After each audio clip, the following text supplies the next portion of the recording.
जलवायु परिवर्तन मंत्रालय के कार्यक्रम पर चर्चा करने का अवसर प्रदान किया है। सभापति महोदय, मैं आज न सिर्फ आंकड़ों की बात यहां रखूंगा, बल्कि उन लाखों लोगों की पीड़ा भी व्यक्त करना चाहूंगा जिनकी सांसें प्रदूषित हवा में सिसक रही हैं, जिनके जंगल कट रहे हैं और जिनका भविष्य जलवायु परिवर्तन की आग में झुलस रहा है। भारत में पर्यावरण, वन और जलवायु परिवर्तन मंत्रालय को विकास की मांगों और पारिस्थितिक संरक्षण के बीच संतुलन बनाए रखने के अंदर बड़ी चुनौतियों का सामना करना पड़ रहा है। मुख्य चुनौतियों में इंफ्रास्ट्रक्चर के लिए जंगलों का बहुत ज्यादा इस्तेमाल करना, आदिवासियों के अधिकारों को धीरे लागू करना और जंगल की आग समेत क्लाइमेट चेंज जो है इसमें बढ़ता हुआ खतरा जो है, वो तमाम चीजें शामिल हैं जिनका सामना इस मंत्रालय को करना पड़ रहा है। मैं राजस्थान से आता हूं, इसलिए मैं अपनी बात की शुरुआत अरावली से करना चाहूंगा, क्योंकि जो कहानी अरावली की है वही कहानी इस मंत्रालय की भी है। अरावली दुनिया की सबसे पुरानी पर्वत श्रृंखला है, 2 अरब साल पुरानी, 670 किलोमीटर लंबी, गुजरात से होते हुए राजस्थान, हरियाणा और दिल्ली तक। अरावली सिर्फ पहाड़ नहीं है सभापति महोदय, थार रेगिस्तान और हिंदुस्तान के उपजाऊ मैदानों के बीच में खड़ी वो दीवार है जो वो अरावली है जो रेगिस्तान को रोकती है, जो मानसून को रोक करके बारिश करती है, जो चट्टानों को, जिसकी चट्टानें उस पानी को जो है भूजल के लिए उतारती है। और अरावली कटी तो पूर्वी राजस्थान में बारिश नहीं होगी, बारिश कम होगी, खेती खत्म हो जाएगी, भूजल नीचे जाएगा और धूल भरी आंधियां राजस्थान से दिल्ली की ओर कूच करेंगी और थार जो है वो पूर्व की ओर बढ़ेगा। ऐसे में पहले ही दिल्ली में पोल्यूशन बहुत ज्यादा, उस पर भी मैं आऊंगा। और इस तरह से अगर ये अरावली हटती है तो वो आंधियां जो धूल भरी वो दिल्ली तक आएंगी, तो क्या हालात दिल्ली के होंगे ये सोचने की जरूरत है। 2018 में सरकार की अपनी ही कमेटी ने पाया था कि 128 पहाड़ियों में से 31 पहाड़ियां जो है वो गायब हो चुकी हैं। कैसे गायब हुई हैं? अवैध खनन से दीवारों में दरारें पड़ गई हैं और जिस प्रकार से परिस्थितियां हैं, मैं उस पर और प्रकाश डालने की कोशिश करूंगा। अरावली के साथ सरकार ने क्या किया उस पर मैं आना चाहूंगा। सुप्रीम कोर्ट ने मई 2024 में निर्देश दिया था कि अरावली की एक समान परिभाषा बने। जरूरी था, हरियाणा राजस्थान में तो परिभाषा है ही नहीं है। वहां जो है अवैध खनन ने खुलेआम पहाड़ियों को खत्म कर दिया है। एक कमेटी बनी और पर्यावरण सचिव की अगुवाई में बनी। इस कमेटी में FSI, forest survey of India, central empowered committee और राज्य सरकारों के प्रतिनिधि थे। एफएसआई के पास पहले से परिभाषा थी 2010 में, सुप्रीम कोर्ट के ही निर्देश पर बनाई गई थी, ढलान पर आधारित। पूरी श्रृंखला को, छोटी बड़ी सभी पहाड़ियों को एक इकाई मानकर संरक्षित करने की बात करती थी ये कमेटी, पर कमेटी ने एफएसआई की परिभाषा छोड़ दी। और इस कमेटी ने क्या सिफारिश करी कि जो लैंडफॉर्म 100 मीटर या 100 मीटर से अधिक है वही अरावली है, बाकी जो है वो अरावली नहीं है। ऐसे में स्वतंत्र रूप से खनन का कार्य किया जा सकता है, कोई संरक्षण नहीं है। सभापति जी, एफएसआई ने राजस्थान में 12,081 पहाड़ी संरचनाएं जो है वो मैप की थी। इनमें से केवल 1,048 यानी 8.7% पहाड़ जो है वो 100 मीटर से ऊपर है और बाकी के 90% से ज्यादा वो परिभाषा से बाहर आ जाते हैं। मतलब खनन के लिए वो स्वतंत्र है, कुछ भी किया जा सकता है। और असली बात क्या है, परिभाषा बनी कैसे? अभी 10 दिन पूर्व ही 24 फरवरी 2026 को सुप्रीम कोर्ट में एमिकस क्यूरी ने, के परमेश्वर ने जो बताया वो इस सदन को भी जानने की आवश्यकता है, क्योंकि पर्यावरण सचिव की अगुवाई में जो कमेटी बनी थी उसमें एफएसआई की रिपोर्ट को पूरी तरीके से दबा दिया। एफएसआई के महानिदेशक ने 7 अक्टूबर 2025 को ईमेल भेजा था जिसमें 100 मीटर की इस परिभाषा के प्रति उन्होंने अपनी असहमति जताई थी। इससे पहले 22 सितंबर को एफएसआई ने मंत्रालय को एक विस्तृत अध्ययन भेजा था जिसमें कम ऊंचाई वाली पहाड़ियों के बारे में पारिस्थितिक महत्व को भी दर्शाया था और यह भी कहा था कि ये पहाड़ियां जो है, ये छोटी पहाड़ियां यह भी आंधियों को रोकने के लिए पूरी तरीके से सक्षम है। एमिकस ने बताया कि इन पहाड़ियों की जो घाटियां हैं वो प्रति हेक्टेयर 20 लाख लीटर भूजल को रिचार्ज करने की क्षमता ये पहाड़ियां रखती हैं। ऐसे में सभापति महोदय जी, ये यहीं खत्म नहीं हुआ। सेंट्रल एम्पावर्ड कमेटी के अध्यक्ष सिद्धांत दास ने 14 अक्टूबर को पत्र लिखा कि कमेटी की रिपोर्ट उनके सामने रखी ही नहीं गई है और उन्होंने इसको मंजूरी नहीं दी। इस मंत्रालय के हलफनामे में यह भी लिखा था कि सीईसी के विचार हैं थे किसके, एक सदस्य के, और जो सुप्रीम कोर्ट में दी गई थी वो बिना हस्ताक्षर और बिना तारीख के दी गई थी। सभापति जी जरा सोचिए, देश का पर्यावरण मंत्रालय, सुप्रीम कोर्ट का निर्देश और मंत्रालय अपनी ही संस्था एफएसआई की राय को दबा देता है। सेंट्रल एम्पावर्ड कमेटी की राय गलत तरीके से पेश होती है, बिना हस्ताक्षर के रिपोर्ट सर्वोच्च न्यायालय में जो है पेश कर दी जाती है। किसके लिए? क्या खनन माफियों के लिए या रियल एस्टेट के लिए? किसे फायदा पहुंचाने की सोच थी, इसका भी खुलासा होना चाहिए। अरावली में सिलिका है, क्वार्ट्ज है, चूना पत्थर है और यहां खनिज है, और इसे इस पहाड़ी को सरकार जो है मिटाने को तैयार है। राजस्थान में अरावली के केंद्र सरकार के इस फैसले का जबरदस्त विरोध हुआ और जगह जगह आंदोलन हुए, प्रदर्शन हुए, और सुप्रीम कोर्ट के आदेश और इन तमाम जनता के आक्रोश को देखते हुए सरकार को पीछे हटना पड़ा, झुकना पड़ा। राजस्थान में आपकी विशेष एक सहानुभूति मंत्री महोदय होनी चाहिए। राजस्थान के प्रति विशेष ध्यान दिया जाना चाहिए था, लेकिन लगता है कि शायद विशेष ध्यान कुछ विशेष लोगों के लिए दिया जा रहा है। अच्छी बात यह कि मुख्य न्यायाधीश सूर्यकांत जी की पीठ ने दिसंबर में स्वतः संज्ञान लिया और 20 नवंबर के आदेश पर रोक लगा दी। नई विशेषज्ञ कमेटी बनाई गई, लेकिन सवाल तो रहता है कि अगर जनता ने विरोध नहीं किया होता, अगर एमिकस ने सच सामने नहीं रखा होता तो क्या होता? राजस्थान में एक कहावत है, पहाड़ काट कर खाई भरोगे तो खाई कहां जाएगी? यह विचार करने की बात है मंत्रालय द्वारा। इतना ही नहीं, हाल ही में केंद्र सरकार ने अंडमान और निकोबार आइलैंड्स पर भी एक मेगा स्ट्रक्चर प्रोजेक्ट को मंजूरी दी है।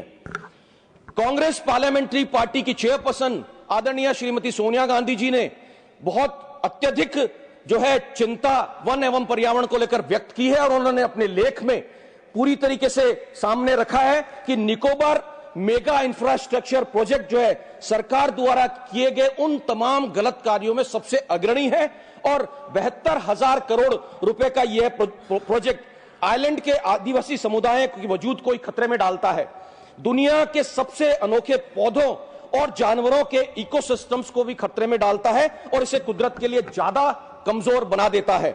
फिर भी इसे बिना सोचे समझे आगे बढ़ाया गया और सभी कानूनों और सभी प्रक्रियाओं को नजरअंदाज करते हुए इस मेगा इंफ्रास्ट्रक्चर को मंजूरी प्रदान की गई।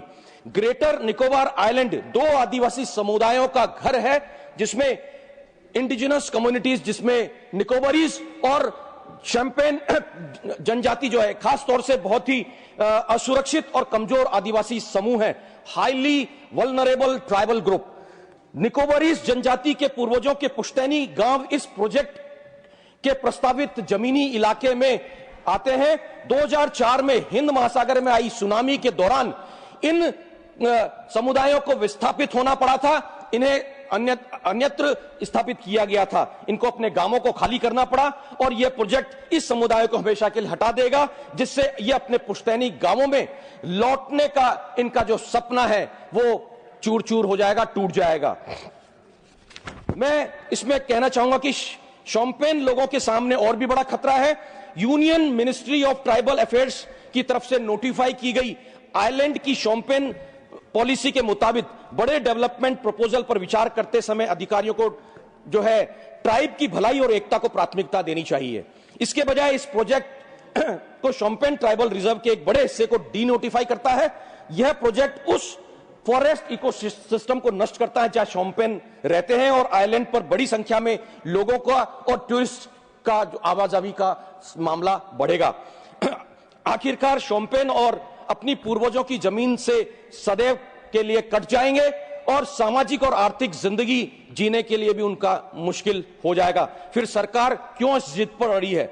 एक और आदरणीय सोनिया गांधी जी अति चिंतित है और वो चाहती हैं कि इन असुरक्षित और कमजोर समुदायों को जो है बचाया जाना चाहिए, उसके लिए वो कटिबद्ध हैं। दूसरी ओर सरकार जो है इन समुदायों को संरक्षित करने की बजाय इन्हें खत्म करने पर उतारू है।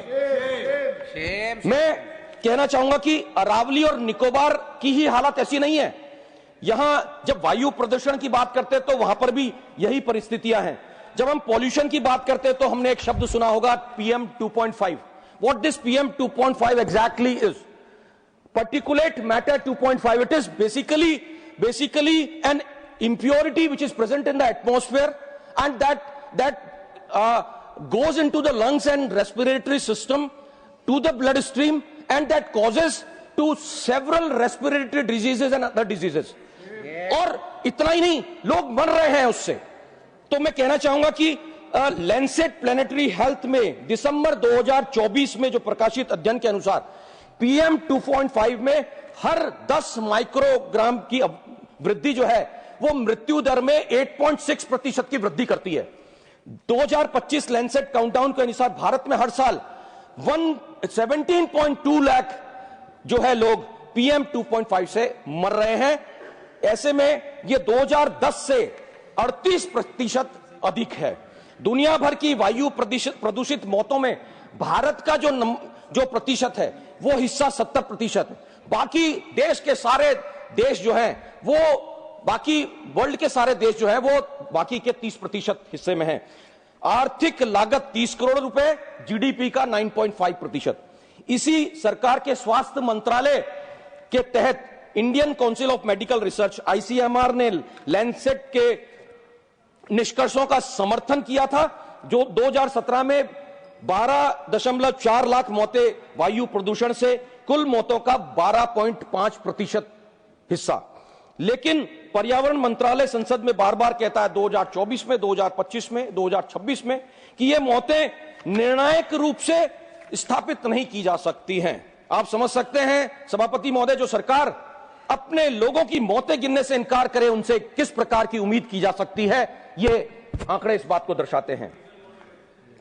पिछले हफ्ते में अभी फिनलैंड के एक independent research group centre for research on energy and clean air द्वारा एनालाइज किए गए central pollution control board CPCB का पिछले सर्दियों में अक्टूबर 2025 से फरवरी 2026 के डेटा का जो विश्लेषण किया गया था, उसमें 238 भारतीय शहरों में से 204 में औसत PM 2.5 का लेवल भारतीय स्टैंडर्ड 40 माइक्रोग्राम पर मीटर क्यूब से ज्यादा दर्ज किया गया है। 238 में से एक भी शहर WHO की सुरक्षित सीमा के भीतर नहीं है। 204 शहर भारत के अपने मानक से ऊपर हैं, जो मानक 2009 में बने 17 साल पहले WHO से 8 गुना कमजोर। CREA के अनुसार गाजियाबाद सबसे प्रदूषित शहर था, जहां औसत PM 2.5 कंसंट्रेशन 172 माइक्रोग्राम प्रति मीटर क्यूब था। इसके बाद नोएडा 166, दिल्ली 166 का जो नंबर है 163 का नंबर तीसरे पे। एनालिसिस के अनुसार ग्रेटर नोएडा चौथा सबसे प्रदूषित, सबसे पॉल्यूटेड शहर। इसके बाद बहादुरगढ़, धारूहेड़ा, गुरुग्राम, भिवाड़ी, चरखी दादरी और बागपत थे।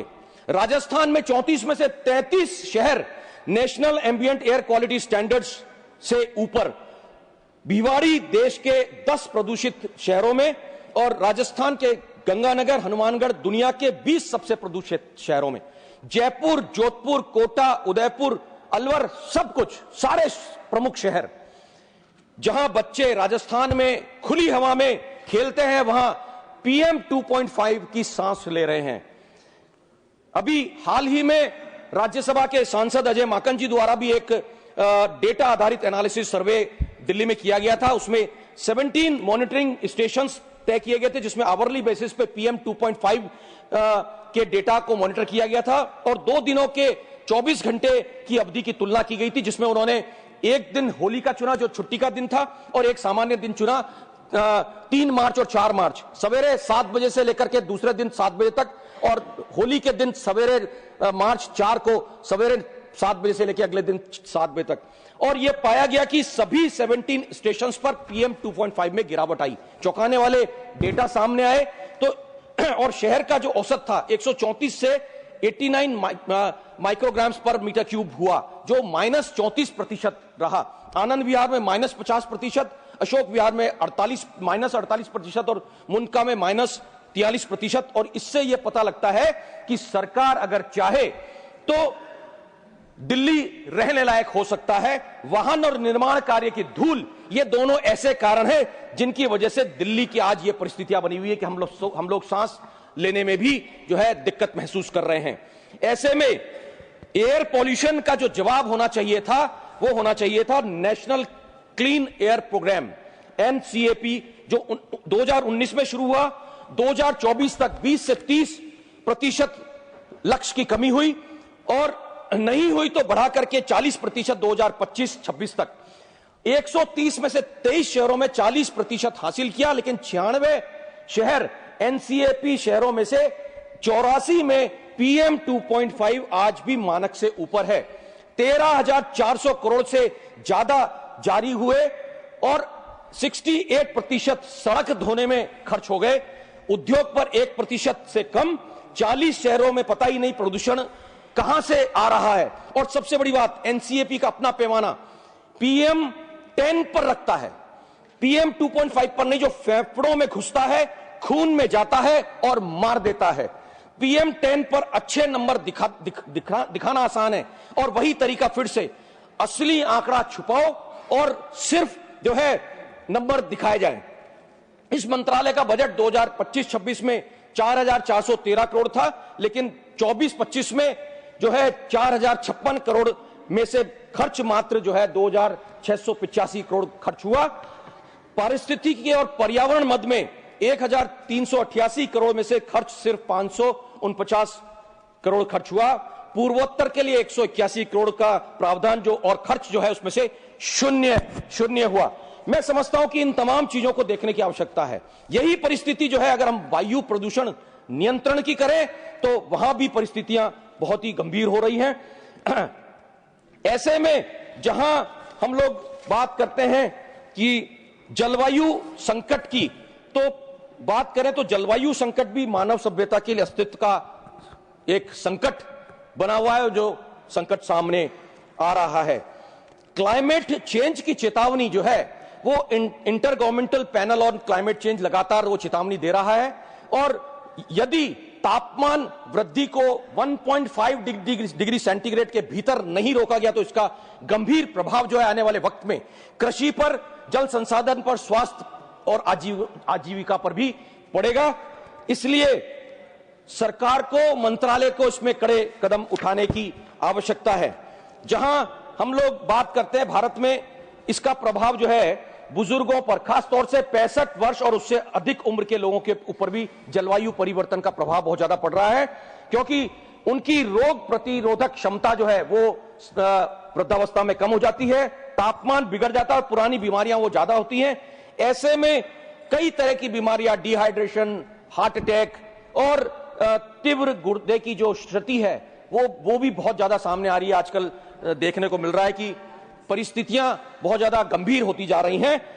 ऐसे में हम लोग अगर देखेंगे कि जलवायु आपदाएं जो हैं वो भी लगातार पिछले वर्ष अत्यधिक बढ़ी है, चाहे राजस्थान है, ग्लोबल वार्मिंग देख लीजिए, या लंबी हीट वेव जो पूरे साल चली, राजस्थान में देखने को मिली, पंजाब में जो है उसमें भी बाढ़ के हालात बने, विजयवाड़ा सिटी में भी भारी बारिश की परिस्थितियां बनी, बिहार, वेस्ट बंगाल, तमाम हिंदुस्तान के तमाम राज्यों के अंदर हालात पिछले साल बड़े गंभीर रहे। जब हम बात करते हैं वनों की बात भी हम लोग करेंगे। वन भी जो है विनाश की एक कड़वी सच्चाई है।